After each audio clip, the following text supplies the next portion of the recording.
आज हम बात करने वाले हैं ओशी नो के सीजन 2 के एपिसोड नंबर 1 के बारे में। हो सकता है दोस्तों आप में से बहुत लोगों ने इसका सीजन 1 नहीं देखा हो, तो अगर ऐसा है तो मैं आपको बता दूं कि ओशी नो को सीजन 1 ऑफिशियली डब्ड हिंदी में आ चुका है, तो आप पहले वो जाके देख लें, उसके बाद ये वीडियो कंटिन्यू करें।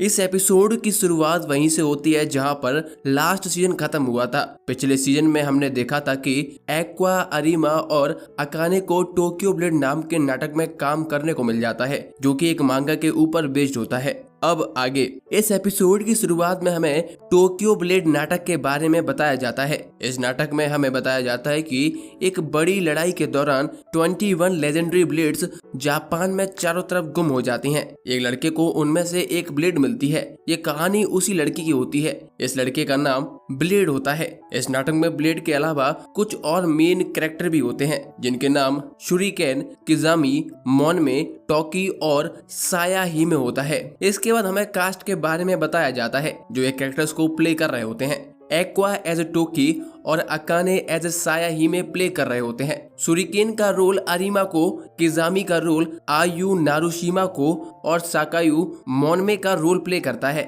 इसके बाद सीन स्विच होके रवि पर जाता है। रवि आई की ग्रेव के सामने खड़ी होकर आई से बात कर रही होती है। हमें पिछले सीजन का शॉर्ट रिव्यू दिया जाता है। जब से बी कोमची ने कॉन्सर्ट में परफॉर्म करा था, उसके बाद से 4 महीने बीत चुके होते हैं। अरीमा, रवि और मेमे को तीनों यूट्यूब पर लगातार वीडियो डाल रहे होते हैं, जिसकी वजह से उनकी पॉपुलैरिटी बढ़ी जा रही होती है। दूसरी तरफ एक्वा ने ना चाहते हुए भी लगातार एक्टिंग कर रहा होता है, क्योंकि एक्टिंग के जरिए वो फादर का पता लगा सकता है। पिछले सीजन में एक्वा ने अकाने को सुसाइड करने से रोक दिया था। उसके बाद से दोनों लोग क्लोज हो जाते हैं और अकाने एक्वा की वर्क गर्लफ्रेंड बन जाती है। इसका मतलब वो लोग केवल दुनिया के सामने रिलेशनशिप में होने का नाटक कर रहे होते हैं। दूसरी तरफ अरीमा भी एक्वा को पसंद करती है। रूबी आई से प्रॉमिस करती है कि आप जिस स्टेडियम में परफॉर्म नहीं कर पाए, मैं आपके लिए एक दिन वहां जरूर परफॉर्म करूंगी। आगे हम फिर से टोक्यो ब्लेड नाटक पर शिफ्ट होते हैं। इस नाटक में हमें जापान के पावरफुल लोगों के बीच की पावर को लेकर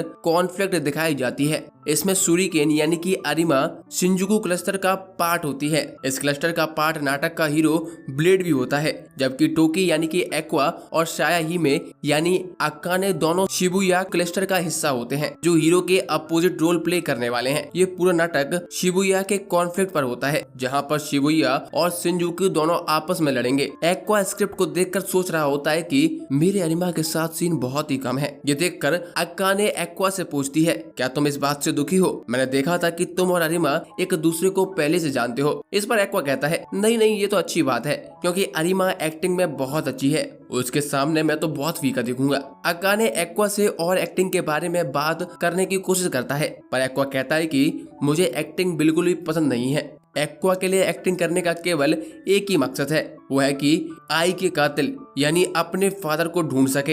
एक्वा को एक प्रोड्यूसर कावारागी ने बताया था कि आई लललाई थिएटर में किसी से प्यार करती थी। इसके पता लगाने के लिए एक्वा लललाई के मैनेजर किंडाइची, जो कि टोक्यो ब्लेड के डायरेक्टर होता है, उससे मिलना चाहता था। इसी वजह से एक्वा यहाँ पर एक्टिंग करने के लिए मान जाता है। अगले सीन में सभी लोग अपने अपने रोल की रिहर्सल कर रहे होते हैं, पर अभी तक हमें ये नहीं बताया जाता कि मेन कैरेक्टर ब्लेड का रोल कौन प्ले करेगा। प्रोड्यूसर शुमाकी राइडा और डायरेक्टर किंडाइची आपस में एक्टर्स को लेकर बात कर रहे होते हैं कि इस बार हमें बहुत ही टैलेंटेड एक्टर्स मिले हैं। ऊपर से अरीमा जो है वो चाइल्डिश जीनियस थी और अकाने जो करंट जीनियस है। जब ये दोनों एक साथ एक्टिंग करेंगे तो ये देखने वाली बात होगी। अरीमा अपने रोल की प्रैक्टिस कर रही होती है, तभी वहाँ पर लललाई थिएटर का लीड एक्टर आ जाता है, जिसका नाम हिमे कावा होता है। हिमे कावा ही मेन कैरेक्टर है जो ब्लेड का रोल प्ले कर रहा होता है। हिमे कावा की एक्टिंग देखकर थोड़ी देर के लिए अरीमा चौंक जाती है। इसके बाद अरीमा खुद को संभालती है और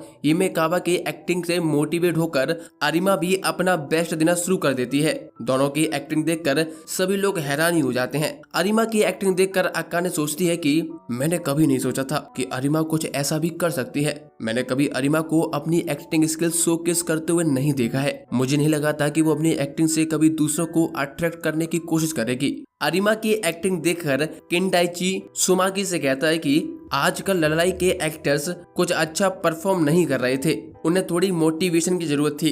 इसी वजह से हमने इस प्रोजेक्ट के लिए दूसरे एक्टर्स को हायर किया, जिससे लड़ाई के एक्टर्स उन्हें देखकर मोटिवेट हो जाएं। आगे सभी लोग रिहर्सल करते हैं। आज रिहर्सल का तीसरा दिन होता है। हमें बताया जाता है कि एक नाटक की रिहर्सल में कम से कम 1 महीने का समय लगता है। इतने ज्यादा समय तक सभी लीड एक्टर्स के लिए एक समय पर रिहर्सल के टाइम निकालना मुश्किल होता है। इसी वजह से रिहर्सल के लिए उनकी जगह सब्स्टिट्यूट को हायर किया जाता है। पर जो लोग एक्टिंग के लिए पैशनेट होते हैं वो एक्टिंग के लिए टाइम निकाल ही लेते हैं। रिहर्सल पर धीरे धीरे ग्रुप बनने लगते हैं। अरिमा, हिमेकाबा और आयु दूसरों से थोड़ा अलग अलग रहते हैं। दूसरे ग्रुप में लड़ाई के एक्टर्स और उनके सब्स्टिट्यूट होते हैं, जबकि एक्वा अकेले ही बैठकर अपने ख्यालों में गुम होता है। एक्वा को अकेला देखकर अक्काने उससे बात करने के लिए चली जाती है, पर अकाने देखती है कि एक्वा तो अरिमा को घूर रहा है। अकाने के पूछने पर एक्वा कहता है कि पहले अरिमा किसी से ठीक से बात भी नहीं करती थी, जिसकी वजह से